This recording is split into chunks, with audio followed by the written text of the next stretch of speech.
let's kind of shift gears over to music a little bit, right? Okay. Slaughterhouse, Just Blaze, he just leaked some of y'all music. Glass House, highly anticipated. I have a friend who would sell his left nut to get that album. Oh. I have a friend Not the right one. would give every single podcast that you've ever produced just to get that album. And I say all of that to say that Slaughterhouse, and that album in particular, has a very, very dedicated hive and group of people who want that from you, right? They love you. They love all the guys. But Slaughterhouse really means something to a community. So yeah, with those recent leaks, how did you feel about that? And then also, where's your standing with some of those members? Wait, what? I didn't care for the leaks. I didn't like that he did that. At some point, I'll have a conversation where I didn't like that he did that for a plethora of reasons. Royce is my brother. I ain't spoke to them, to Crook and Joel. We got it. Cool. It's the same dude that, Cam was telling a story on his podcast about how he put out the Old Boy beat and Just was on his line like, hey. That's the Just Blaze I know. That's what That's the confused Just me. Blaze. That's the part that I'm confused about. You wouldn't do that to your unreleased Hove records. You wouldn't do it to the unreleased Just Blaze beats. Don't do it to me. And especially don't put that on Rest in Peace, Mark the 45 King. Like, don't conflate the two. Yeah. You can tribute Mark the 45 King and that have nothing to do with Joe Budden vocals. Not mad at that. Keeping it in music, your guy, Tanner, he did have a question that he wanted to know. Hey. I'm actually curious to know this too. You are an R&B lover. I think all the people except Mr. for Ice. R&B. Ice, outside of Ice and Parks, I don't think everybody else around you loves R&B, right? Yeah. But for you, Tanner's question was, if you had to choose one era of R&B, would it be the 90s or the 2000s? The 90s. Easy. Without a doubt. Why is that? Jade, Brownstone, Jodeci, Boyz II Men, Jagged Edge, Drew Hill, Too much. Escape, 702. 112. yeah, 702, like 112. What do you want? The 90s, the 90s, by far. Okay. By far the 90s. Easy. Y'all got any questions within music? If not, I got one more, and then we can kind of move on to whatever it is y'all want to go to. I saw a clip with Gayle King recently interviewed Jay-Z. And they sat down in the Brooklyn Library. And she asked him about retirement. And we all know you're really retired. And I salute the fact that you really stood on it. Thank you. You know, some of these niggas, they be like, yeah, I'm retired. They get a bag for, $500,000? I'm about to help right in the studio.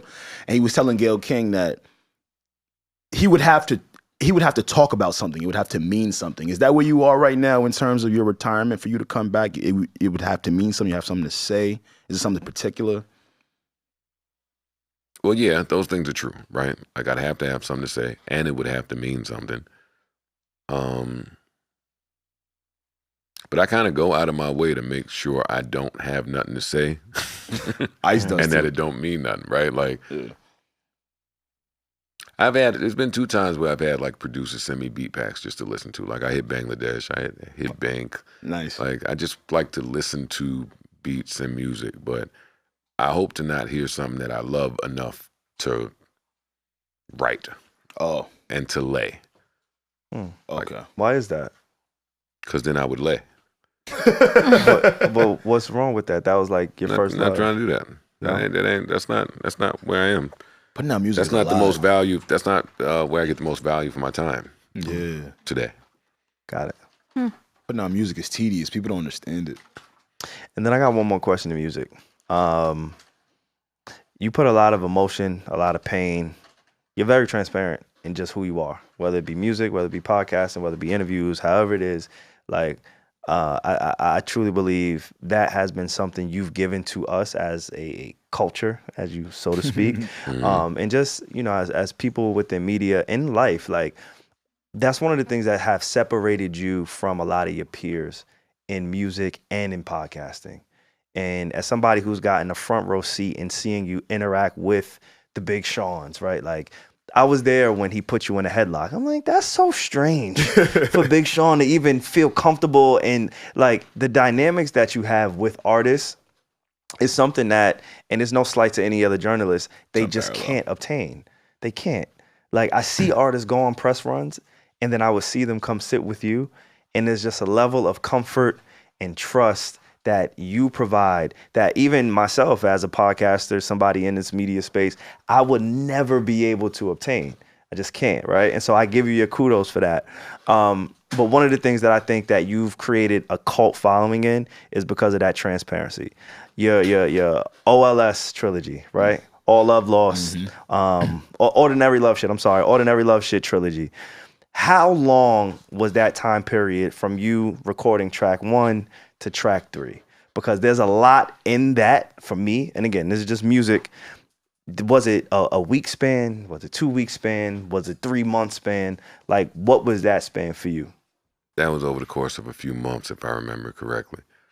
And it was the same relationship, but each part symbolized a different phase of the relationship or a different beef that I had. Got it. Like part 1, that's why I love just rapping and podcasting, because it's documentation. Yeah. Part 1 was just documenting the early stages of what you go through when your chick is beefing about just the minuscule shit, like small stuff. Part 2, you hear those things kind of escalate and graduate. And a lot of times for men, well, who I was at the time, I didn't really verbalize how I felt in the relationship. Like I always just allowed her to, hey, you didn't wash the dishes, or you're going out too much, or the strip club, or your female friends, and it was never like, oh yeah, true, but look at you, bitch. It was never that moment. So the music was that for me. And by the time we got to part 3, you hear the demise of us not properly handling our issues in part 1 and part 2. So got it.